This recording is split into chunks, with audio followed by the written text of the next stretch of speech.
This is Signal and Noise, bringing clarity to data, tech, and AI.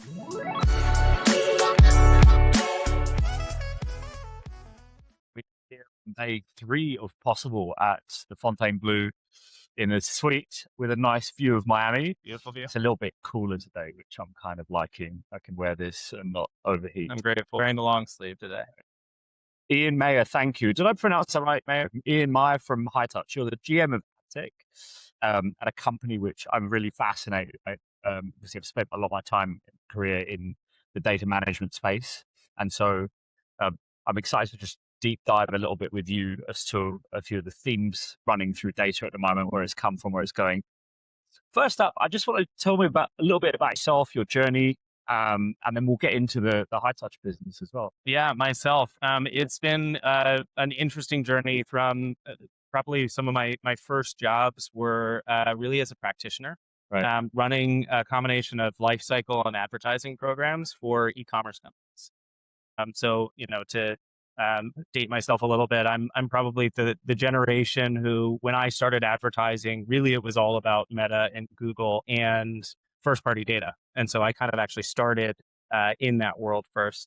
I then moved into the B2B world, basically bringing to market and building products that help people like me, that help advertisers do advertising better, both on the buy side and the sell side. So how do we, curate audiences and measurement data for these ad platforms? And then second, how do we use the data that we have as a media seller to monetize it better? Sure. Okay. So that would have given you a really, almost a nice look at both sides of the same coin, right? How that data can actually be used bidirectionally, as opposed to what some people see of data, which is just, it comes from there and goes to there in a way. Exactly right. And it's interesting to see, there's data on both sides. And it's being used by both parties. And actually the applications are pretty similar in some ways functionally, but the outcomes are very different. Sure. And so a lot of what I think about is how do we take solutions that we have and how do we make them work really well, specifically for sellers, specifically for buyers. Nice. Okay. And so now you're at Hightouch. How long have you been at Hightouch for? About 2.5 years. 2.5. Okay. So you got your feet under the table. You know what you're doing, hopefully. Of course you do. So tell me a little bit, just give me a high level as to what Hightouch is, who they are, what kind of part they play in this ecosystem. Yeah. So Hightouch, we're evolving all the time. So the answer kind of has changed quickly over time, but I would think about us as really two things. The first is what we call a composable customer data platform. And that means that we're a CDP, so we can help you build audiences, send conversion events, measure the performance of your advertising. But we do all of that without storing any of your data. Okay.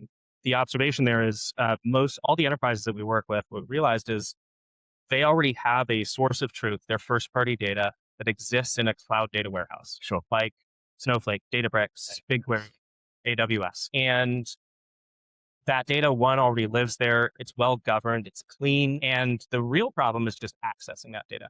So what we do is we have a visual interface that allows, that just sits on top of their data infrastructure without copying the data, so that a marketer, an advertiser, a media seller can go in, build audiences, curate conversion API data streams, and all of the stuff that they need to get data to where it needs to go. Yeah, right. The second part, and part of why we're evolving so quickly, is that we launched our agentic marketing platform, which builds on top of the foundation that we've created by building AI agents that can specifically build on-brand creative for advertisers that can, do all of the other agentic things that CDPs often do. Like, we can write a human prompt and it can generate basically a media plan and audiences and set up your conversion feeds for you. And what's unique about that is that, Claude, ChatGPT, et cetera, are actually already really good at doing that stuff. And so why do you need separate software to do it?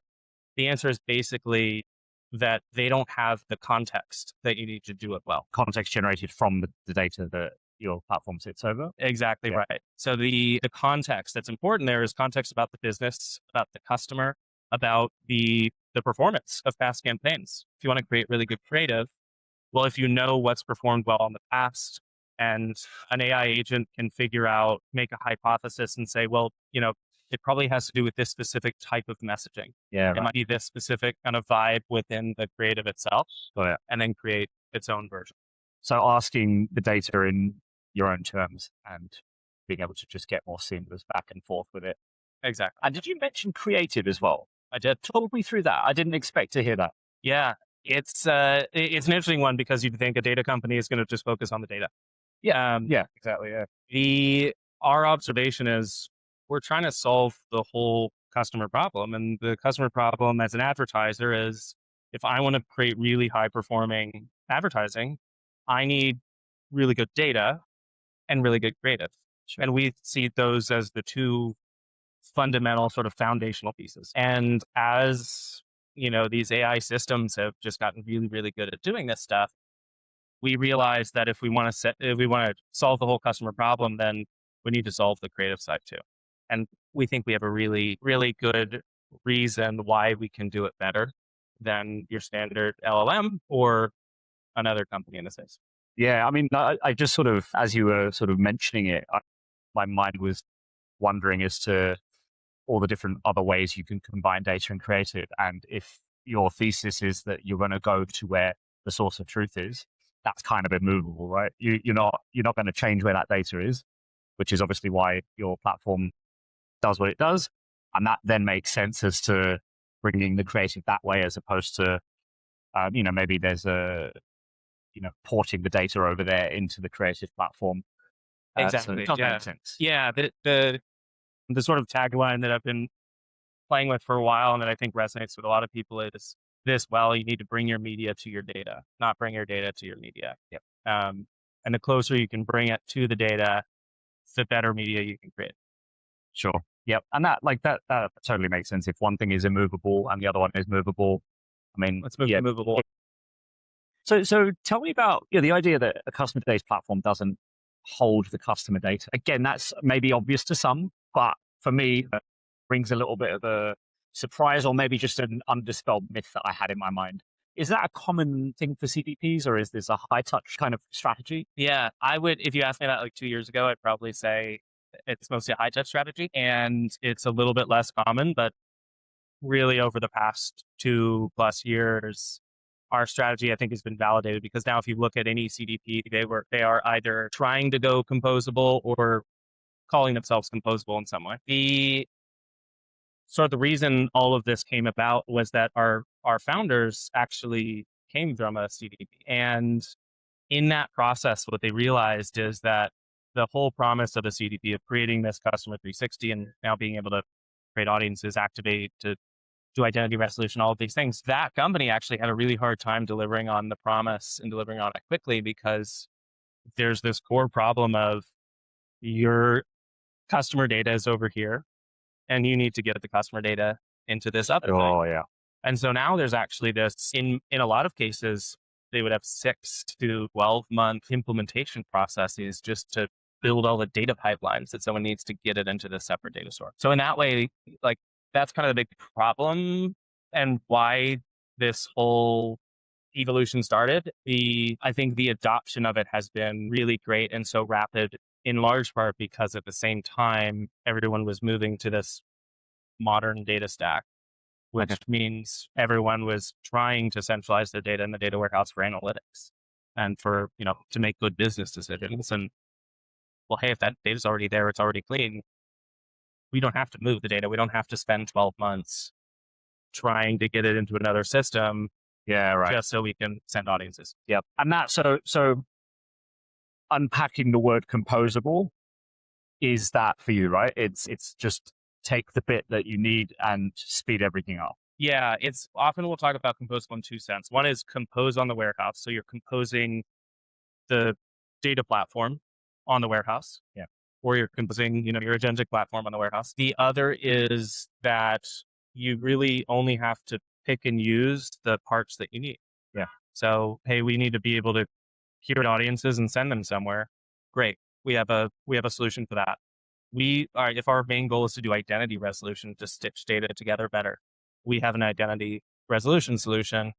You don't have to buy the big suite to do all of it. We have, these individual modules that you can use separately, you can put together. That makes sense. Yeah. Modular was always there's a word I always used to use, but I guess it's same right? Yes. guess, yeah, the concept makes sense to me. And do you feel like everyone's going that way? Is that how, in a world of AI, in a world of, lots of different niche specific technologies that, there's going to be a little micro SaaS tool for everything in, 2 years time, probably. And in that world, do you think that composable, modular, whatever you want to call it, is just an all-encompassing construct for the whole industry? Or do you think it's really specific to how data moves around? I do think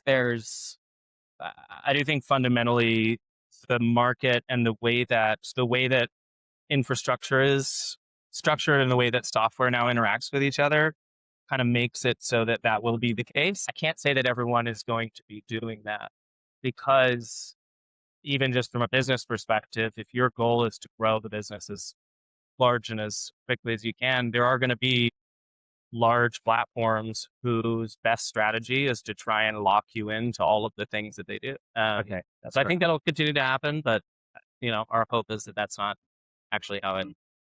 Yeah, for sure. No, that makes sense. And so then let's come to, I guess, the slightly ambiguous topic in my head, which is an agentic world of everything, right? A world of programmatic agentic stuff. Yeah. And we've got the ability for agencies to transact with, or to transact on behalf of a brand with a publisher. I'm hearing rumblings or, a lot more thoughts that having agentic buying is actually going to maybe be an alternative to data being the bridge in some instances. I don't know if that's going to happen or not. It's not. It's just like, when you talk to publishers and you talk to agencies, that let's try and do agentic buying actually starts to pop up in as an alternative to data. So I just want to understand how, and maybe that's something we need to dispel right now, or maybe it's. I just want to hear your sort of unfair thoughts on. Does Hightouch? Do you philosophically see agentic as all about making the data better, or do you see it as maybe a parallel track down the line? Possible it's both. I think it's a great question. So I think fundamentally, I don't know that I'd agree that agentic can replace the need for data movement, for example, or for some form of data sharing or even collaboration, whatever that flavor is. And actually in part because of AI. So really concrete example of this is, every walled garden, every DSP, most ad platform, like a lot of CTV platforms now are starting to release conversion APIs. Well, why? Because they need data to make really good decisions around which ads to show. Sure. Whether it's programmatic, whether it's publishers who are now doing direct buys are trying to do some form of decisioning. And you need the feedback from the customer's data to say, well, these are good outcomes. Let's go find more good outcomes like it. I do think that agentic media buying, so, figuring out, from which publisher should I buy, what placements, how much budget should I allocate to these different line items? That is a really interesting place where I think agentic could be really good at it, right? Both within the walled gardens, within the programmatic platforms, within direct publisher. Yeah. And so that starts to beg a really interesting question, like what happens to all of these different methods of buying when there's this other layer that's kind of coordinating everything. Yeah. Yeah. And I guess the way, that's a really good response and thoughtful one, but I mean, and that's kind of where I was sort of noodling on this idea that, in 2 years time, perhaps first party data is the creme de la creme, like the kind of the gold standard for doing all of this stuff. And then maybe a sort of more watered down AI powered workflow is there for when the first party data doesn't exist. And I know, there's pros and cons to that. It enables more access to similar kind of mechanisms for those who don't have huge first party data sets. But at the same time, there'll come a point where you need to distinguish what's what, because otherwise we end up diluting first party data again, which is what, I feel like we've done too much of already. I think that's a great point. I also I'll be the first to recognize that there are a lot of places in advertising where first party data isn't as applicable. So a good example of this would be, broader brand campaigns where there isn't necessarily actually a sales outcome where someone's exchanging some information with you for money, but your goal is to, increase brand awareness or increase brand affinity. The I think what is actually interesting in terms of like what could become valuable first party data is actually the output of that, which is the measurement data. Yeah. So, there's a big push from a number of DSPs, SSPs, again, publishers to make log level measurement data more accessible. And where does that happen to live? Where does that happen to go? Data warehouse. And so now if you have all this measurement data, even if you don't necessarily have the final outcome, you have some agents who can analyze the data. Maybe you have some external data like your brand study. An agent could be running holdout tests and getting exposure data back and comparing it to brand studies. And now you are actually using maybe what's become technically your data to do some really interesting things. That's a really good way of putting it, actually. It's accelerating the problem or reducing the problem in a way. Like if you don't have first party data, then creating a better flywheel to make that a reality. Exactly. And maybe it's more about data ownership than it is about which party originally owned the data.